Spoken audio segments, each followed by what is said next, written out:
ఓం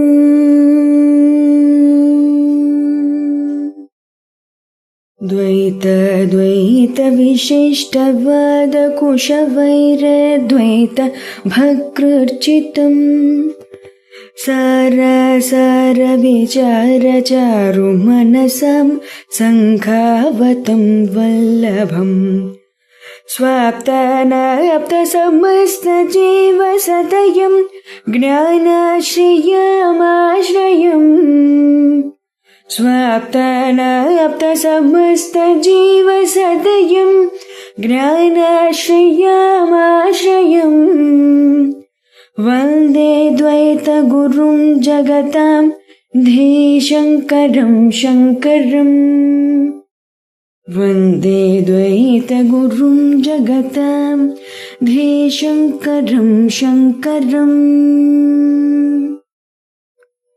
శృతి స్మృతి పురాణానాం ఆలయం కరుణాలయం శృతి స్మృతి పురాణానాం ఆలయం కరుణాలయం నమామి భగవత్పాదశంకరం నమామి భగవత్పాదశంకరం లోకశంకరం లోకశంకరం. శ్రీ గురుభ్యో నమః. శ్రీ శ్రవణ ఛానల్కి శ్రోతలందరికీ కూడా మరొకసారి స్వాగతం. ఈరోజు మనందరికీ తెలిసిన ఒక చక్కటి శ్లోకాన్ని చెప్పుకోబోతున్నాం. సత్యం జ్ఞానం అనంతం బ్రహ్మ అన్న శ్లోకాన్ని భగవత్పాదులు వారు దీని గురించి వివరణ మనకి ఏ విధంగా చెప్పబోతున్నారు అన్నది కూడా చూద్దాం. మనం ముందుగా శ్లోకాన్ని వినేద్దాం. సత్యం జ్ఞానమనంతం బ్రహ్మ విశుద్ధం పరం స్వతః సిద్ధం నిత్యానందైకరసం ప్రత్యగభిన్నం నిరంతరం జయతి. ఇప్పుడు ప్రతిపదార్థాన్ని చూద్దాం. సత్యస్వరూపమైనదియును జ్ఞానరూపమైనదిను అంటే సద్రూపము చిద్రూపము అన్నమాట. అనంతము నాశనము లేనిదేనను అపరిచ్ఛిన్నమైనది అని చెప్పుకోవచ్చు మనం. శుద్ధం పరిశుద్ధమైనది, పరం శ్రేష్టమైనది అంటే పరిపూర్ణమైనది అని కూడాను చెప్పచ్చు. స్వతసిద్ధం తనకు తానుగా తెలియబడేది. నిత్యానందైక రసం నిరంతరానందరసస్వరూపమైన ప్రత్యగ్భిన్నము జీవభిన్నమైనదిగాను బ్రహ్మ పరబ్రహ్మ నిరంతరము ఎల్లప్పుడూ జయతి సర్వోత్కృష్టముగా ఉన్నది అంటే సర్వవ్యాపకము అని తీసుకోవచ్చు. నిరంతరము ఎల్లప్పుడూ అన్నదాన్ని మనం సర్వవ్యాపకముగా ఉన్నది అన్నట్టుగా తీసుకోవచ్చు అనమాట. ఇక్కడ భావం ఏమిటొస్తుంది మనకి అంటే బ్రహ్మము సత్యము జ్ఞానము అనంతము ఇది విశుద్ధము పరమైనది స్వతసిద్ధమైనది నిత్య అఖండమైనది అఖండానందాన్ని కలిగి ఉన్నది జీవత్వం నుండి భిన్నం కానిది నిత్య జయశీలిది అంటూ చక్కటి పదాలు ఇక్కడ వాడడం జరిగింది మనకి. ఇప్పుడు దీని యొక్క వివరణను మనం చూద్దాం. సత్యము అంటే ఎప్పుడు ఉండేది, 3 కాలాల్లో ఉండేది. ఏమిటది? భూత వర్తమాన భవిష్యత్తులో ఉండేది అనమాట. అంటే ఇప్పుడు మారదది అని. జ్ఞానం ఇక్కడ అంటే జ్ఞానం అంటే తెలుసుకోవడం కాదు, చైతన్య స్వరూపం ఇది అంటే తెలిసే శక్తి ఇక్కడ. అనంతము అంటే దేశకాల వస్తు పరిమితులు లేనటువంటిది అని తీసుకోవాలి. విశుద్ధము అంటే మాయా అజ్ఞానము దోషాలు తగలినటువంటి స్వరూపం. పరం అన్నిటికంటే అతీతం ఇది. స్వతః సిద్ధం అన్నారు. తన ఉనికిని నిరూపించడానికి వేరే ప్రమాణం దీనికి అవసరం లేదనమాట.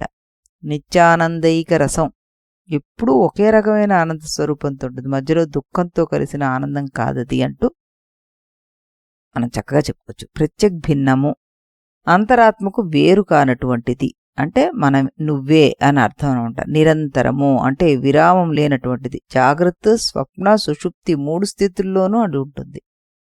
తైత్తరీయం మనకి సత్యం జ్ఞానం అనంతం బ్రహ్మ అంటూ చెప్తుంది కదా, దాన్ని ఇక్కడ విస్తరించారు. మనకి యుద్ధం కనిపిస్తుంది, ప్రేమ కనిపిస్తుంది, అగ్ని కనిపిస్తుంది, అన్నీ మారుతుంటాయి. కానీ సినిమా తెరపైన ఇవన్నీ కనిపిస్తుంటాయి, కానీ తెర మాత్రం మారదనమాట. జగత్తు సినిమాలోని దృశ్యాల వంటిది, బ్రహ్మ తెర వంటివాడు. తర్వాత మనకి జ్ఞానం అంటే పుస్తక జ్ఞానం కాదది. దీపం వెలుగుతున్నప్పుడు గది కనిపిస్తుంది, గోడ కనిపిస్తుంది, మనుషులు కనిపిస్తున్నారు. వెలుగును చూపడానికి ఇంకో వెలుగు అవసరమా? లేదు. అలాగే ఆత్మ కూడాను స్వయం జ్యోతి. అనంతము అంటే చాలా పెద్దది కాదు, పరిమితి లేనిది. సముద్రానికి తీరం ఉంటుంది, ఆకాశానికి మనం ఊహించే హద్దులు ఉండవచ్చు, కానీ పరబ్రహ్మానికి ఎలాంటి హద్దు లేదు. సర్వతః పాణిపాదం తత్ అంటారు గీతలో. ఇక్కడ మనం దీన్ని కొంచెం అర్థం చేసుకోవడానికి ప్రయత్నం చేద్దాం. పరమాత్మ అంతటను ఉన్నాడు అంటే అంతటను చేతుల్ని పాదాల్ని కలిగి ఉన్నాడు, నేత్రాలు కలిగి ఉన్నాడు, శిరస్సులు ముఖము కలవాడు అయి ఉన్నాడు, చెవులు కలవాడు అయి ఉన్నాడు. పరమాత్మ లోకమునందు అంతటా వ్యాపించి స్థితమై ఉన్నాడు అంటూ మనం అర్థం చేసుకోవాలన్నమాట. ఉపనిషత్తులు బ్రహ్మను జగత్కారణ బ్రహ్మగా అభివర్ణిస్తాయి. పరమార్థానంద స్వామి వారి ఆయన వ్యాఖ్యానాన్ని మనం ఇక్కడ చూద్దాం. ఆయన ఏమంటున్నారు అంటే, ఉపనిషత్తులు బ్రహ్మను జగత్కారణంగా అభివర్ణిస్తాయి. మన విజ్ఞాన శాస్త్రం కూడా ఈ జగత్తుకు కారణం ఏమిటో పరిశోధించి చూస్తోంది. అణువులు పరమాణువులు గురించి పరిశోధన జరుగుతోంది, కానీ ఇంకా అసలు సృష్టికర్త ఎవరో కనుక్కోలేకపోతుంది. వేదాంతం జగత్తుకు ముందు ఉన్నది నిర్గుణ బ్రహ్మ అని చెప్తుంది. ఆ బ్రహ్మ పంచ జ్ఞానేంద్రియాలకు అందదు అని కూడా చెప్తుంది. అందువల్ల ప్రత్యక్ష ప్రమాణానికి అందని బ్రహ్మ గురించి, మనస్సుకు వాక్కుకు అందని బ్రహ్మ గురించి ఎలా తెలుసుకోవాలి? మొదట్లో అర్థం కానట్లుగా అనిపించినా లోతుగా తరచి చూస్తే నెమ్మదిగా అర్థమవుతుంది. దానికి బుద్ధి చాలా పదునుగా సూక్ష్మంగా ఉండాలి. క్షురకుని కత్తి అంచులా ఉండాలి అంటుంది కఠోపనిషత్తు. సత్యరూపమైనది, జ్ఞానస్వరూపమైనది, అనంతమైనది, మలినరహితమైనది, పరమమైనది, తనను తాను నిరూపించుకోవడానికి ఇంకో ప్రమాణం అవసరం లేనటువంటిది ఈ నిత్యానందమయ ఆత్మకు భిన్నం కానటువంటిది, సర్వోన్నతంగా ప్రకాశిస్తున్నటువంటిది ఆ బ్రహ్మే అన్నమాట. మన జీవితం అంతా ఏం వెతుకుతున్నాం మనం? కొంతమంది డబ్బు కోసం వెతుకుతాం, కొంతమంది పేరు ప్రతిష్టలు, కొంతమంది అధికారం కోసం వెతుకుతున్నాం. కానీ వాటిలో మనిషి పూర్తిగా తృప్తి చెందుతున్నాడా అంటే లేదు అన్న సత్యం కూడా మనకి తెలుసు. ఎందుకంటే మనిషి వెతుకుతున్నది పరిమితమైన వస్తువుని కాదు, అతని హృదయం కోరుకునేది అతనికి తెలియట్లేదు. అదే అనంతం అన్నమాట. ఒక గ్లాసు నీటితోటి సముద్రం నిండదు కదా, అలాగే పరిమితమైన వస్తువులతోటి అనంతత్వాన్ని కోరుకునే జీవుడి కోరిక తీరదు. అందుకే ఆచార్యులు వారు మొదటగా సత్యం అని అన్నారన్నమాట. సత్యం అంటే నిన్న లేనిది ఈరోజు ఉన్నది రేపు ఉండదని సత్యం కాదు. చిన్నప్పుడు ఉన్న శరీరం పోతోంది, యవ్వనం పోతోంది, ఆలోచన మారిపోయాయి, కానీ నేను ఉన్నాననే అనుభూతి మాత్రం మారడం లేదు. బాల్యంలో కూడా నేనే, యవ్వనంలో కూడా నేనే, ఇప్పుడు కూడా నేనే. ఈ మారని సాక్షే సత్యం అంటారు శంకరుల వారు. తైత్తిరీయం కూడా మనకు అదే చెప్తుంది. సత్యం జ్ఞానం అనంతం బ్రహ్మ అంటూ ప్రకటిస్తుంది. జ్ఞానం అంటే ఇది పుస్తకాల జ్ఞానమా? కాదు. సూర్యుడు వెలుగుని ఇంకో టార్చ్ అవసరమా మనకి? అవసరం లేదు. అలాగే ఆత్మను తెలుసుకోవడానికి ఇంకో జ్ఞానం అవసరం లేదు. అది జ్ఞానస్వరూపమే. మన కళ్ళతో అన్నీ చూస్తాం, కానీ కళ్ళను మనం చూడలేం కదా. మనస్సు ఉంది మనకి. మనస్సును ఎవరు తెలుసుకుంటారు అంటే సాక్షి చైతన్యం. ఆ సాక్షి చైతన్యమే బ్రహ్మ.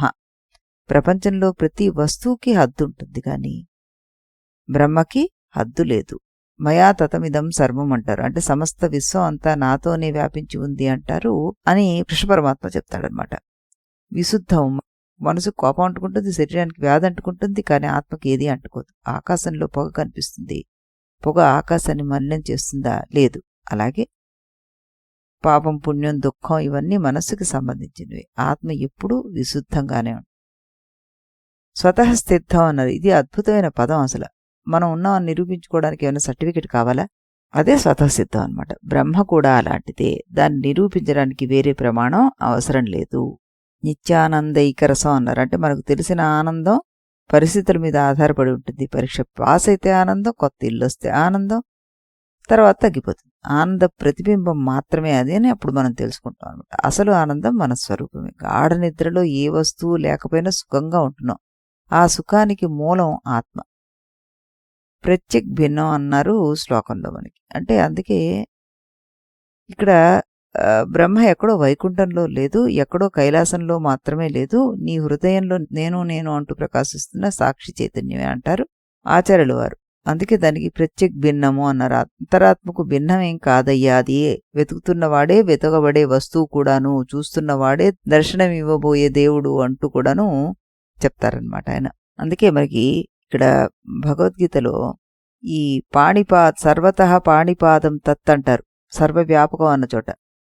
ఈ శ్లోకం చదివినప్పుడు చాలా మందికి పరమాత్మ అన్ని వైపులా చేతులు అనేక కాళ్ళు అనేక కళ్ళు ఉన్నాయి అన్నది చెప్పుకుంటారు. శ్రీకృష్ణుడు చెప్పదలుచుకున్నది ఏంటంటే, విశ్వంలో ఒక చీమ నడుస్తున్నా, ఒక పక్షి ఎగురుతున్నా, ఒక తల్లి తన బిడ్డను లాలిస్తున్నా, ఒక ఋషి ధ్యానం చేస్తున్నా, ఆ క్రియలన్నిటి వెనుక చైతన్య శక్తి ఒకటే ఉంది. ఆ శక్తినే పరమాత్మ అంటారు. అందుకే అన్ని చేతులు ఆయనవే, అన్ని కళ్ళు ఆయనవే. మనకు అనేక బల్బులు కనిపిస్తాయి. బల్బులు వేరు, వాటి ఆకారాలు వేరు, కానీ వాటిలో వెలిగే విద్యుత్ శక్తి ఎలా అయితే ఒకటో, అలాగే జీవులు అనేకం, శరీరాలు అనేకం, మనస్సులు అనేకం, కానీ వాటిలో ప్రకాశించే చైతన్యం ఒకటే. మన దృష్టి శరీరాల మీద ఉండే భేదాలు గమనిస్తాం. జ్ఞాన దృష్టి చైతన్యంపై నిలిస్తే ఐక్యం కనిపిస్తుంది. అందుకే ఉపనిషత్తులు చెప్తాయి, ఈశావాస్యమిదం సర్వం యత్కించ జగత్యాం జగత్ అంటారు. అంటే జగత్తులో కదిలేది కదలది, కనిపించేది కనిపించింది అన్ని ఈశ్వర స్వరూపంతోనే నిండి ఉన్నాయని అర్థం అన్నమాట. ఇక్కడ ఒక గొప్ప ఆధ్యాత్మిక రహస్యం మనం చూడొచ్చు. మనం సాధారణంగా దేవుణ్ణి చూడ్డానికి ఆలయాలకు వెళ్తాం, అది భక్తికి అవసరం. కానీ జ్ఞానం మనల్ని ఇంకో మెట్టు పైకి తీసుకెళ్తుంది. దేవుడు ఆలయంలో ఉన్నాడు అనేది భక్తి ప్రారంభం, దేవుడు సర్వత్రా ఉన్నాడు అన్నది భక్తికి పరిపక్వత. దేవుడు తప్ప ఇంకేదీ లేదు అనేదే జ్ఞాన పరాకాష్ట. అప్పుడు మనిషి ఎవరినీ చిన్నచూపు చూడలేడు, ఎవరినీ ద్వేషించలేడు. ఎందుకంటే ఎదురుగా కనిపిస్తున్న జీవిలో కూడా అదే పరమాత్మ ఉన్నాడనే అతనికి అనుభవం అవుతుంది. శ్రీకృష్ణుడు ఈ శ్లోకంలో కూడాను విశ్వరూప దర్శనం ఇవ్వడం లేదు, విశ్వంలో వ్యాపించి ఉన్న ఏక చైతన్యాన్ని దర్శించే దృష్టి ఇస్తున్నాడు అనమాట. అందుకే జ్ఞాని ఒక చెట్టును చూసినా పరమాత్మని చూస్తాడు, ఒక పక్షిని చూసినా పరమాత్మని చూస్తాడు. తన హృదయంలో వెలిగే నేను ఉన్నాను అనే సాక్షి చైతన్యాన్ని చూసినా అదే పరమాత్మను దర్శిస్తాడు. నీవు దేవుణ్ణి ఎక్కడో వెతక్కు, నీ కళ్ళతో చూస్తున్నవాడు, నీ చెవులతో వింటున్నవాడు, సమస్త జీవుల్లో చైతన్యంగా ప్రకాశిస్తున్నవాడు ఆ పరమాత్మయే అంటూ ఇక్కడ మనం చక్కగా దీన్ని అర్థం చేసుకోవచ్చు అనమాట. రేపటి నుంచి మనకి బ్రహ్మ జగత్తులకు ఏకత్వాన్ని చెప్తారు శంకరాచార్యులు వారు. వాటిని మనం జతగా వింటూ వెళ్దాం. మళ్ళీ ఈరోజు మనం ఒకటే చెప్పుకోవడం జరిగింది. రేపు మళ్ళీ ఇదే సమయానికి కలిసి మనం ఈ బ్రహ్మ జగత్తులకు ఏకత్వాన్ని ఏ రకంగా మనకి అందిస్తున్నారో మనం చూద్దాం. సరే. ఇది గురువాక్యం, ఇది గురువాక్యం, విధి వేదాంతం విదితారకమితి బ్రహ్మము. ఇది గురువాక్యం, విధి వేదాంతం విదితారకమితి బ్రహ్మము. ఇది మొదలిది నడుమిది తుది, తెలిసిన వాడేవాడుగా. ఇది మొదలిది నడుమిది తుది, తెలిసిన వాడేవాడుగా. ఇది గురువాక్యం, విధి వేదాంతం విదితారకమితి బ్రహ్మము. ఇది గురువాక్యం.